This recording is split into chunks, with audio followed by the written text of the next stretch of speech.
Dashboards and alerts, all of that feels like real cybersecurity happening, but it might be a mistake in the beginning. Hi everyone, this video is like a beginner's guide for anyone who wants to join cybersecurity. If you're a student, a graduate, or someone who's thinking of switching careers from a different industry to cybersecurity, then this one is specifically designed for you guys.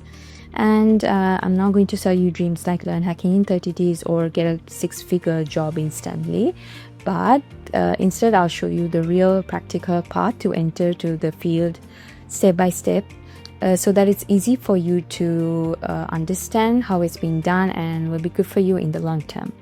So first, let's be clear that cybersecurity is not just hacking. It's a very, very broad field. It's mostly about protecting business operations, not chasing hackers all day. So a lot of work is making sure systems are configured correctly, access is given to the right people, and nothing unusual is happening inside the environment. So all these things require different roles. So some of the main roles in the field apart from ethical hacking are defense roles, risk and compliance, governance and policy roles, security engineering, cloud security roles, and so on. So there's a lot of it going on. So it's not only about the hacking part. This is a structured, responsibility-driven profession that is focused on protecting systems and people, not a movie-style hacking adventure. So now many beginners want to jump straight into security tools, and I completely understand why. Tools look very interesting, dashboards and alerts, all of that feels like real cybersecurity happening, but it might be a mistake in the beginning because cybersecurity is a specialized area on top of IT. So obviously when it comes to specializations, first you have to understand the basics or the foundation. So the main reason behind this is that you'll understand about everything else very simply if you understand the basics. Now, I'm not saying me or everyone in the industry has done it, but since you're new to the industry or you want to go a long way, then it's better for you to know the basics. So when I say basic, I mean things like, I'll give you an example. You have to understand how data moves from one system to another, or what an IP address is, or what a firewall actually does. And if you know all these things, then network related issues might be a bit easier for you, because even if you don't know, you will be following the steps, but you don't actually know the reason behind why everything is happening. Now, I'm not telling you to be a system administrator or a network engineer straight away. The reason behind this point is you have to understand how things normally work, so when something goes wrong, security will start making sense. Third one is pick an operating system and learn it properly. Not just about how to use it, but to know how it actually behaves behind the scenes. Let's say you choose Windows. Learn how users and groups work, learn how permissions are assigned, what happens when someone logs in, where logs are stored, how services are run in the background. All these things you can learn just by learning the whole OS. The advantage of learning Windows is that it's used in a lot of corporate environments. So if something happens in your office or a business, then you might be able to address it well. Now, if you choose Linux, don't just memorize commands, learn what those commands are doing. Understand the permission, the file permissions, processors, services, and about logs. Linux is everywhere in servers, cloud platforms, security tools. So being comfortable with it will help you a lot in the long run. Also, don't worry about mastering everything. If you learn one operating system first, learning another one later will become much more easier. Fourth one is don't try to learn everything at once. Find a specific part that you really, really like. Learn that, excel in it, get hands-on experience, get industry experience, and so on. And if you want to explore other areas, please do. But what I'm saying is don't do everything at once. one at a time.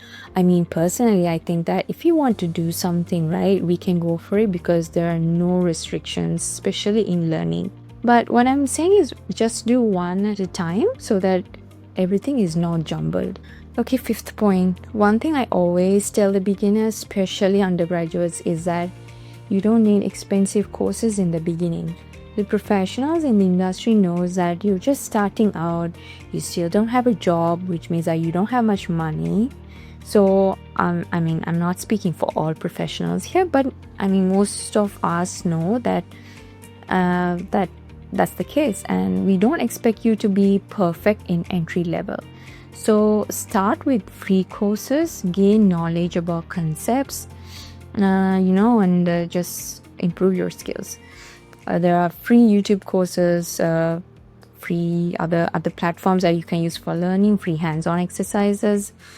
You have to remember that cybersecurity is not about speed. Step 6 is about building a simple home lab. So this is where cybersecurity stops feeling theoretical and starts feeling real. Now, until now, I've been telling you learn concepts, watching videos, reading, and all those things, right? But a home lab is where you actually see those concepts in action. A lot of beginners think they need powerful machines or expensive setups, but that's not the case. Just your laptop is enough. First, start with virtual machines. Use something like VirtualBox, VMware, or something on your laptop, and then that will let you run multiple systems safely without breaking your own host machine. And most important part of your lab is not the tools themselves, but it's your ability to explain what you built, what you observed, and what you learned. Understand attacks before you learn defense. Now, you do need to know do need to understand how attacks actually happen. Attackers look for entry points, move through systems, and try to stay hidden. And security teams are trying to detect and stop these attacks, not just block those tools that they're using. So you have to first learn how common attacks work from beginning to the end. Start with something simple like how a phishing email is crafted, why users fall for it, what happens after someone clicks it. Learning attacks will help build your mindset because you will start thinking differently. You will ask things like, instead of asking things like, what tool should I use? You will be asking things like, what would an attacker try here first or try to execute in some other environment? Now, number 8 is start showing your learning publicly. And I know this will feel uncomfortable for some people, but this makes a big difference. You can learn a lot of skills, but if nobody knows what you're learning, it might be hard for you to get opportunities. I'm not saying impossible, but you just have to start very simply. Share what you learned today, explain a simple concept in your own words, or talk about a small lab you built or what you observed. Even a basic explanation will be okay. And I'm not telling you to do a YouTube video like this. If you can, then yes, of course. But I'm just telling you, start with a post on LinkedIn. In terms of a corporate, understanding, this is important because recruiters and professionals can see your interest, effort, consistency over time. And there are times when people get interviews not because they applied, but because someone noticed your learning journey. Then that's why they want to give you this opportunity. So think of this whole point as documenting your growth and start with just one post a week on LinkedIn.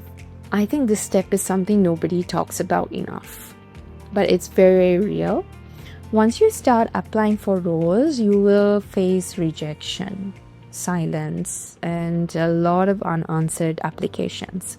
And this happens to almost everyone entering most of the industries, not only you. Cybersecurity's job market is very, very competitive, and many roles receive hundreds of applications. Some positions are already filled internally, even though they are posted publicly. That's the real case. So it's important to understand that rejection at this stage is very normal and it is not a failure. You have to use that as a feedback stage. because it will tell you that you may need to strengthen your fundamentals, improve your CV, or better explain your learning in interviews. You have to learn something out of it. And many professionals take months has taken months or longer to get their first role.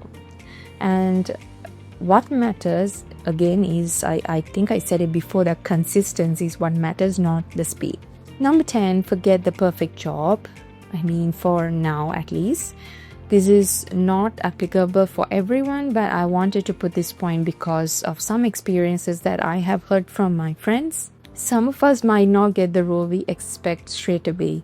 Many people, because of that, will delay their career because they're waiting for the perfect job. They want the exact title, the exact role, the exact salary, all those things. But no, that's not going to get you the job. In reality, that mindset will keep people outside the industry for a very long time. There are many people in the industry right now who are in very successful roles, who have started in roles that you won't think that they have started from, like help desk or admin trainees or things like that, or something that's not even relevant to cybersecurity. They're completely different.